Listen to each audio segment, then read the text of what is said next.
The shocking audio the palace tried to delete of Princess Leonor. Hook. The strange thing isn't the audio itself. It's the reaction. Because in 2026, we've all seen what happens when a public figure makes a mistake. A video goes viral. A statement gets released. The news cycle moves on.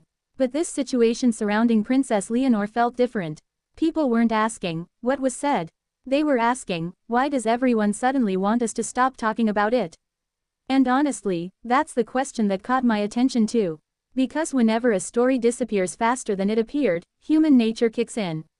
People become more curious, not less. And over the past few days, that curiosity has exploded across social media, royal forums, and Spanish media discussions. What exactly happened? Was there really an audio? Was it misunderstood? Was it taken out of context? Or are we watching something much bigger unfold behind the scenes? Because sometimes the most interesting story isn't the information itself. It's who wants control over the narrative. And that's where this gets fascinating. 45SECONDCTA. If you're new to Leonor's story, subscribe, I post every day. Because stories like this aren't really about a single headline. They're about understanding the bigger picture behind what everyone else is talking about. Main story. Here's what stood out to me immediately. The conversation wasn't actually centered on Princess Leonor. Not at first. It was centered on the palace. And that changes everything. Think about it. Leonor has spent the last few years building a very specific public image. Disciplined, professional, focused, prepared. Whether she's attending official engagements, representing Spain internationally, or completing military training, the message has been remarkably consistent. The future queen is serious. The future queen is ready. The future queen understands responsibility.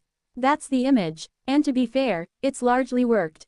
Public approval has remained strong. Many younger Spaniards who previously showed little interest in the monarchy suddenly found themselves paying attention. Not because Leonor was creating drama, but because she wasn't. In an era where public figures constantly chase attention, Leonor often appeared to be doing the opposite. And that's exactly why any unexpected controversy instantly becomes bigger. Because it clashes with the image people already have. Now here's my first personal observation. I think many royal commentators are focusing on the wrong question. They're asking whether the audio matters. I'm asking why people are reacting as if it matters. Those are completely different discussions. Because perception drives headlines, not necessarily facts. And if we've learned anything from the last decade of media culture, it's that public reaction often tells us more than the original story. Look at how figures like Prince William and Catherine, Princess of Wales, navigate public scrutiny. Every gesture gets analyzed, every expression gets dissected, every appearance generates thousands of interpretations. Sometimes accurate, sometimes ridiculous, but always revealing what audiences want to believe. Leonor is entering that exact phase now. The phase where people aren't just watching her. They're projecting onto her. And that's a dangerous place for any future monarch to be. Building tension. The more I followed this story, the more one detail kept bothering me. Not the alleged audio, not the headlines, the timing. Why now? Why does this conversation appear at a moment when Leonor's visibility is arguably higher than ever? That's where my hot take comes in. I don't think this story is really about an audio recording. I think it's about attention. The monarchy operates in a world where public confidence is currency. Every institution understands this. Governments understand it. Corporations understand it. Even creators like Mr. Beast understand it. Attention is valuable. Trust is valuable. Reputation is valuable. And once a narrative starts moving, controlling it becomes incredibly difficult. That's why communications teams exist. That's why public relations teams exist. That's why crisis management exists. Not necessarily to hide information, but to shape how information is interpreted. And whether you're talking about a royal family, a global company, or a major celebrity, the strategy is often surprisingly similar. The battle isn't over facts. It's over framing, deeper analysis. Something else occurred to me while watching all this unfold. Leonor belongs to a completely different generation than many previous royals. A generation raised online. A generation that understands virality. A generation that understands screenshots last forever. A generation that understands that deleting something often creates more attention than leaving it alone. That's why younger audiences are responding differently. They aren't simply consuming official statements. They're analyzing them, comparing them, questioning them, looking for gaps, looking for inconsistencies, looking for clues. Whether those clues actually exist is another question entirely. But that's the environment Leonor is inheriting. And frankly, I don't envy her. Because future monarchs face challenges that previous generations never had to deal with. One rumor can reach millions overnight. One clip can circle the world before breakfast. One misunderstanding can become a global conversation.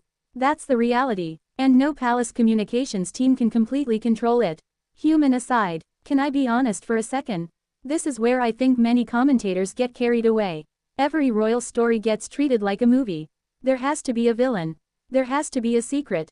There has to be a hidden plan. But real life is usually messier. Sometimes stories grow because people are curious. Sometimes stories grow because media outlets need clicks. Sometimes stories grow because the public senses there's more beneath the surface. And sometimes all three happen simultaneously. That's what makes situations like this so difficult to analyze.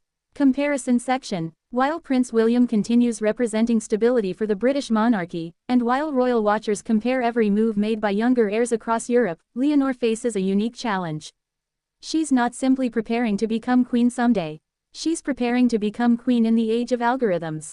Think about that. Previous heirs worried about newspapers. Leonor has to think about TikTok clips, short-form videos, viral narratives, AI-generated rumors, online speculation, instant global reactions. The job description has fundamentally changed. And stories like this remind us just how dramatically that change has happened. Climax. So what did I ultimately learn from this entire controversy? Not whether the alleged audio was important. Not whether the headlines were exaggerated. Not whether every rumor was true or false. What I learned is something much bigger. The future of modern monarchy may depend less on controlling information and more on surviving information overload. Because today's audiences don't expect perfection.